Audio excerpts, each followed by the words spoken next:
Hello and welcome to part 2 of the P-40 tutorial series. Here we are at Lossiemouth in the north of Scotland. It's a beautiful seaside town, originally a fishing port, and also home to RAF Lossiemouth, which is where we're going to be completing our training. There's lots of mountains around here, lots of great scenery, and it's a cracking place to base our operations. It's also home to Duffus Castle, which dates back to the 1100s. It was a fortified residence up until the 1700s, when it really kind of went to ruin. But at one point, it was the one of the strongest castles in Scotland. It's also home to Gordonstoun School, which is where Prince Charles went to school. They're just not too far from the edge of the airfield. And Lossiemouth is just a cracking place, and we're going to get to know the P-40 a lot better here. So our aircraft is parked up and ready to go. Let's have a look at what we're going to be covering in part 2. Topics covered today are going to be maintenance and the shift menus, starting the P-40 and testing, and lastly taxiing the aircraft. So what do we mean by maintenance in the shift menus? It is not an 80s alternative band. It's actually an important part of this aircraft. Now, as you've probably already noticed, if you've got hold of this P-40, it's an Accu-sim aircraft. And what that really means is that there are features to it that make it a persistent, real breathing aircraft. And that requires you to do pre-flight maintenance just to make sure that the aircraft is serviceable and that you're not going to have any nasty surprises once you get into the air. The shift menus element are additional features that A2A provide us with to enable us to do that maintenance, but also for some of the in-flight features. So we're going to run through those as well, just so that before you get airborne, you have an understanding of what's available to you. Okay, so here we are in the cockpit, and first of all, let's have a look at these shift menus that I was talking about. So first of all, we have shift 2, and this is mainly pilot's notes. So you've got some temperature on what's happening. You've got the outside temperature up here at the top.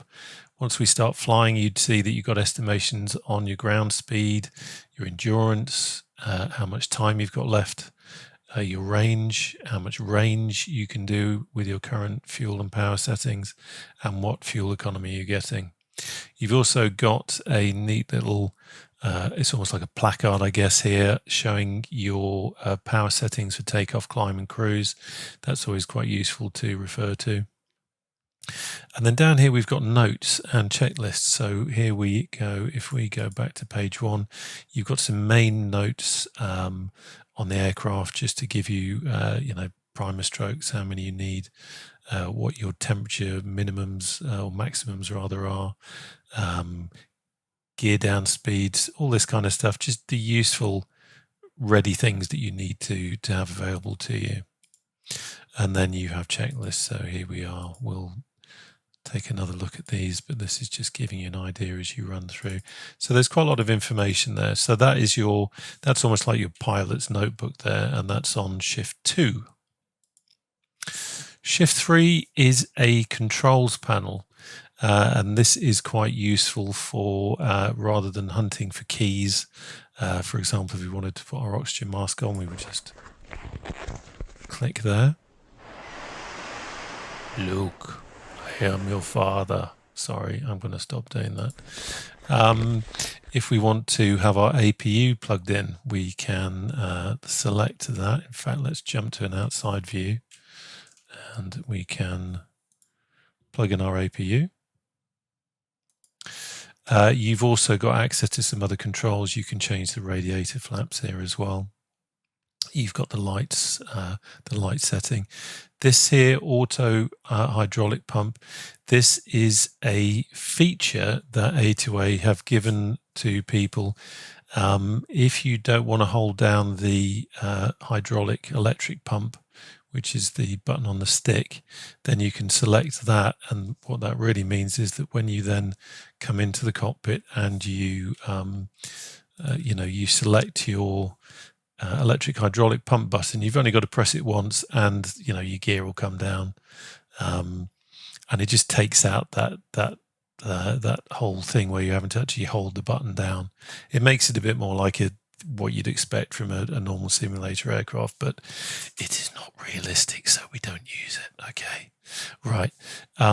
You've then got things like auto start. If you want to bypass the whole manual checklist procedure, you can auto start there. If you want to reset the aircraft back to cold and dark, you've got the cold start here.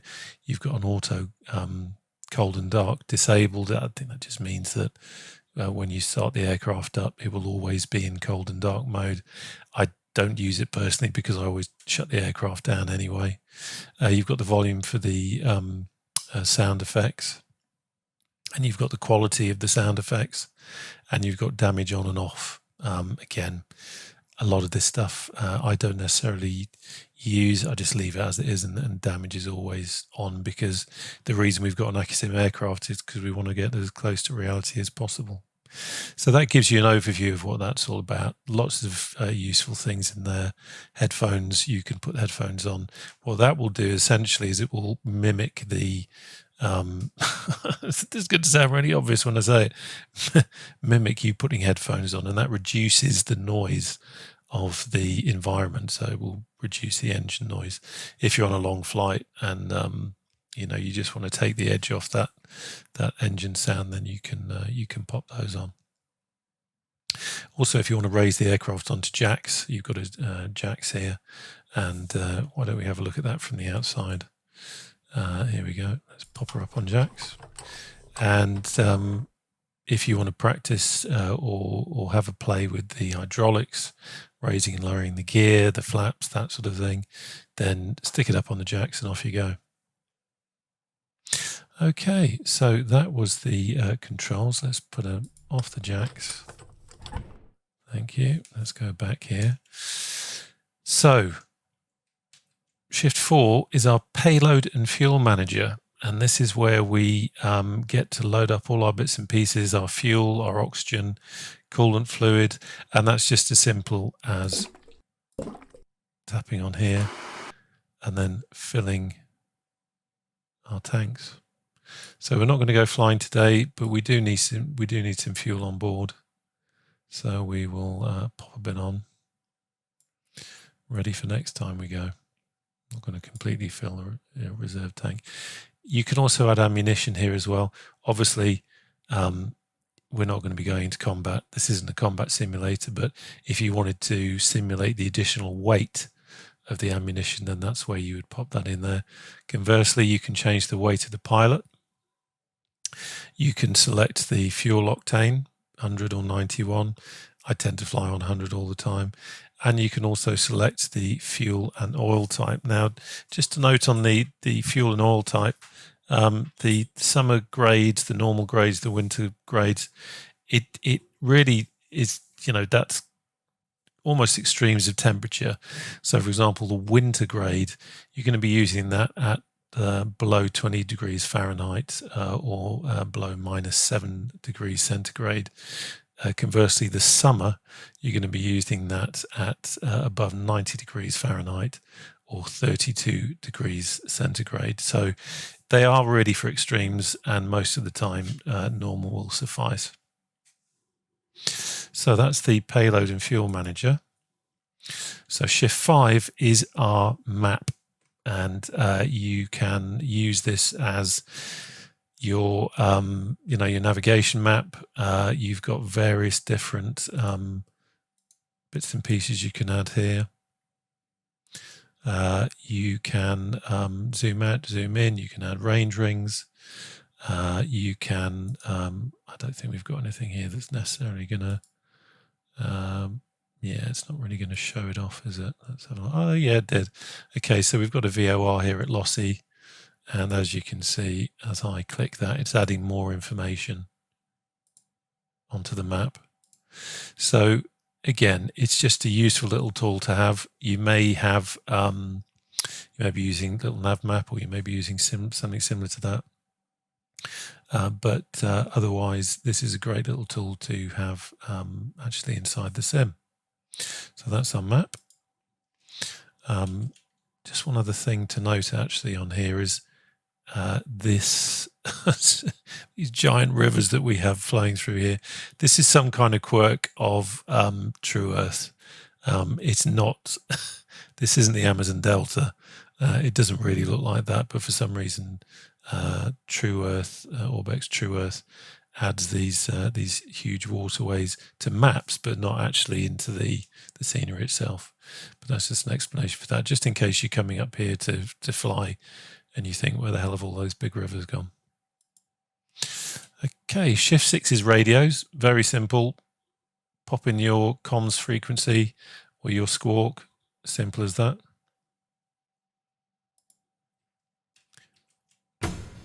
And Shift 7 brings us to the maintenance hangar. So this is giving us our airframe hours, which in this case is 4.7. It's giving us our engine hours, which in this case is 3.9, so she's not got much on there.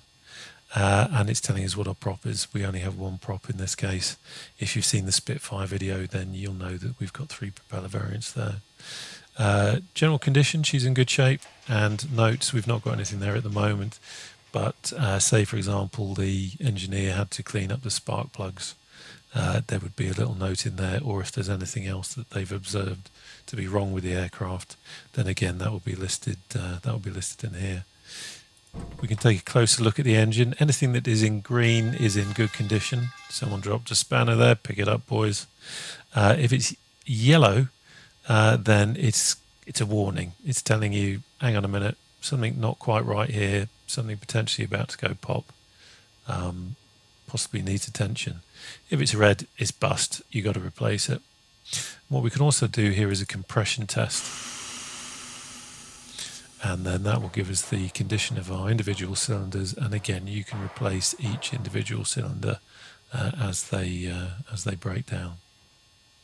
So very useful feature, always worth checking because it's a persistent state aircraft. So every time you take it up and you fly it, when you park it up, you're leaving it in the condition that you flew it in. So next time you come to fly the aircraft, whatever condition you left it in, whatever fuel state you left it in, whether you had fouled the spark plugs, whether you had, you had an issue with the oil filter, it's going to remember it and it will be there. So yeah, definitely always worth having a look at that. Now, one other really neat little feature that A2A provided us with gets around the issue of us actually not sitting in a physical cockpit. So let me put this back into track IR mode. So here we are sitting in our cockpit. We can look around. That's great. If you don't have track IR, then you are just really kind of looking ahead and using the hat switch to pan around. But one of the main issues that we have here is that we can't actually physically touch the aircraft.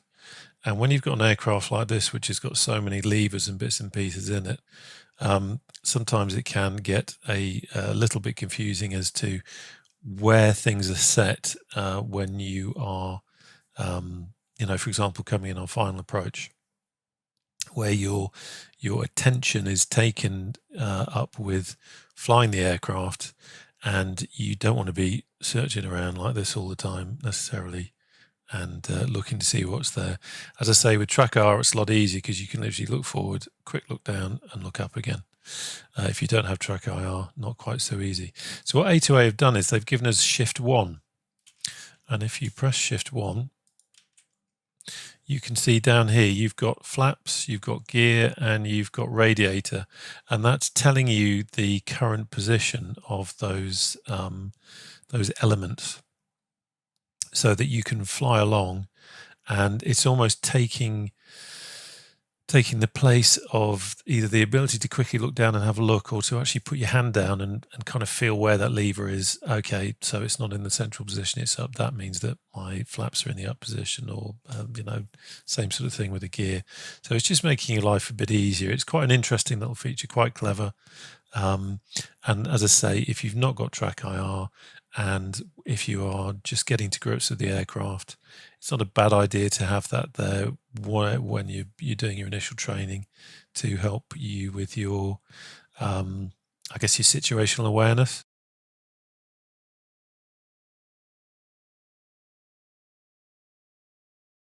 Okay, so let's start running through the checklist now. So we bring up our Shift 2 menu and we have upon entering cabin. So first of all, mags are off, which they are. Our gear and flaps are in neutral position. Our prop switch down here is on, circuit breaker here, and it is set to auto. Parking brakes are on. The battery now can go on, and at the same time, not mentioned here, but we also put the generator on. And also at this point, because we're going to be sitting here talking, I'm going to put the APU on. Okay. Fuel tank we're going to put onto reserve the other way. There we go.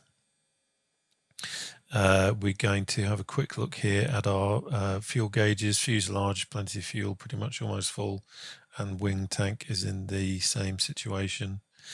We're going to check controls for full free movement, so let's have a look out the window at our ailerons. That's all good. And back here at our elevator, that's all good. And really twisting the old head round, rudder, all good. There's our APU running sweetly there. We check our carb air is cold, which is in the pulled out position. If we wanted it on, we push it in. You don't really want to have that on the ground. You don't need to have it on in the ground, but if it is on in the ground, then you've got a risk of damaging the engine potentially. Radiator here, we need that to be fully opened. We need that engine to be breathing plenty of air so that we are not going to overheat her. We then look at the prop lever, push that fully forward over here, and we crack the throttle, and mixture is here in the mixture cutoff position. Okay, so page 3, magneto set to both. We wobble the pump here, and we want to look at this gauge over here and wobble that until we get up to 4 pounds of pressure. There we go. Now we're going to prime, unlock the prime, and give it 4 squirts because we're cold.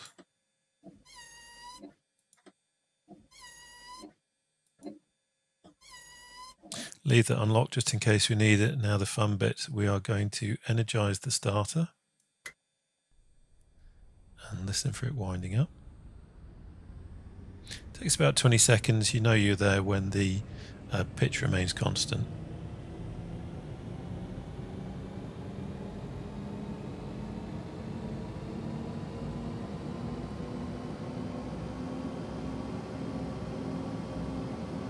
There it is. And now we engage, and at this point my hand is on the mixture lever. There's the transfer in the energy, and just when you think it's going to stop, it starts. So we're in auto rich. Keep an eye there.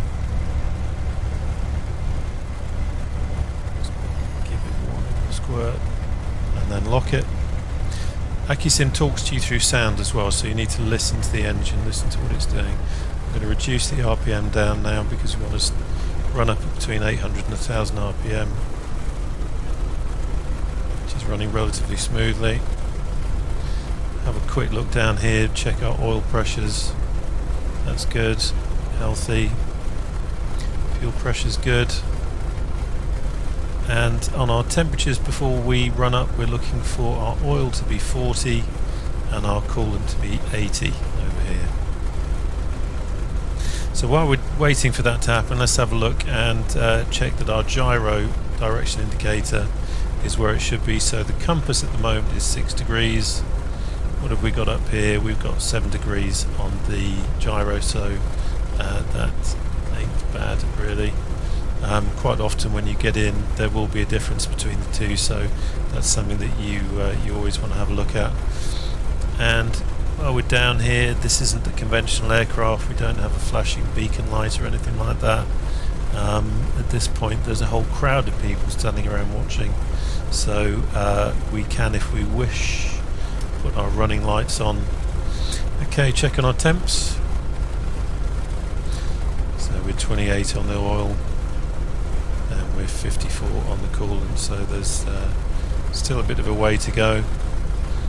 quick look round, see if everything else is looking fine. Of course, at this point, if you're using ATC, and there's no reason why you shouldn't use ATC in this, you could be setting up your radios, or if you're doing it proper, you would have already contacted ATC on the correct frequency, requesting startup and all that stuff. Okay, so our oil is now 40 degrees and our coolant is 87. So we are ready to now start doing a run-up, doing some other testing. So first of all, quick look at the oil pressure again, just to make sure that that's fine. Okay, happy with that. Check our flaps. We'll put the flaps into the down position, forward, and we look at our indicator here, and we see that it's dropped a little bit. But let's go. I'm just clicking there. Let's now use the electric pump all the way down. Flap lever back up. That's good, and we put the flap lever back into the neutral position there. We will cycle the prop a few times, and that is useful for making sure that we're getting lots of oil into the governor. Okay, and now we're going to check our mags at 2,300 RPM and 25 inches, and to do that we open up a little bit on the throttle. Now going to put the prop into the automatic, reduce the RPM, just opening up the throttle again. We want 25 inches of manifold pressure, and we want 2,300 RPM, so let's now increase the RPM. Nothing with that, because it does tend to leak a little bit.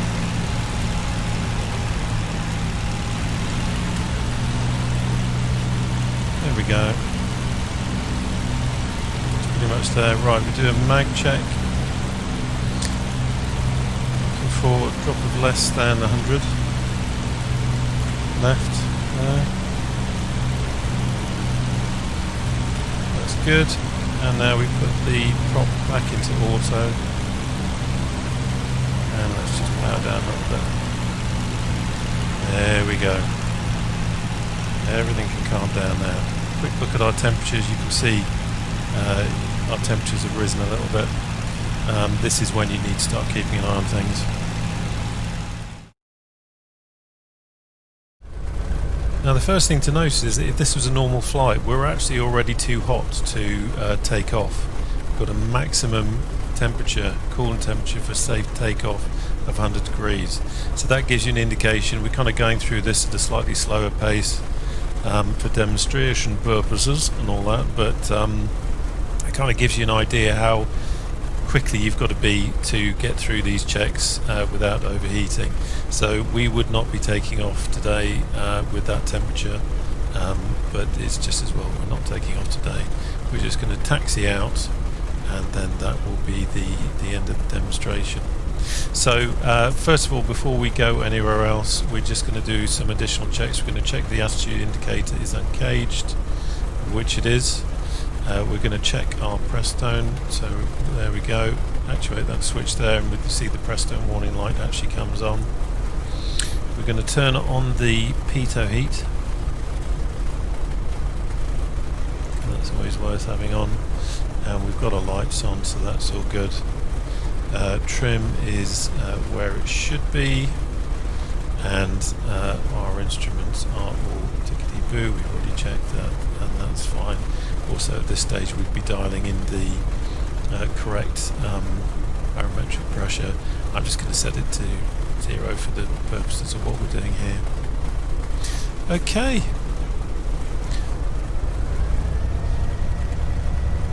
Turn off the press down light there. Okay, so let's do some taxiing. Let's get rid of that. So let's get rid of our APU. We don't need that anymore. And we'll get rid of the chocks. go. So a bit like with the Spit, if you've seen that one, you have a dirty great nose in front of you. So what you've got to do to get anywhere is be very gentle on the power and just do some gentle S-turns. Now the great thing about the P-40 over something like the Spit is that you have steering via the rudder pedals. You're not necessarily having to use differential braking all the time. So it's definitely easier to steer than the Spitfire. So we're just going to be very gentle. And it's a good idea when you're new to an aircraft like this is just drive it around a bit and get used to how it behaves on the ground. It doesn't hurt to drive it around and practice a little bit. They all have their own little quirks, but really the P-40 is a delight to taxi. Certainly after the Spit. Just gentle S-turns so we can see where we're going. And then bring us up and brake.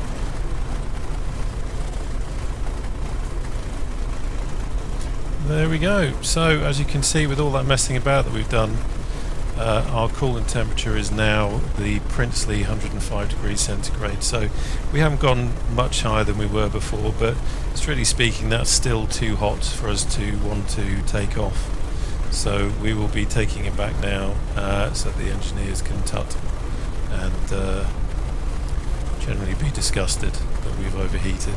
But as I say, in normal circumstances you wouldn't be talking to someone, talking through how it works. You'd be cracking on with it, getting it done quickly, getting yourself to the holding point with plenty of time so that you've not overheated.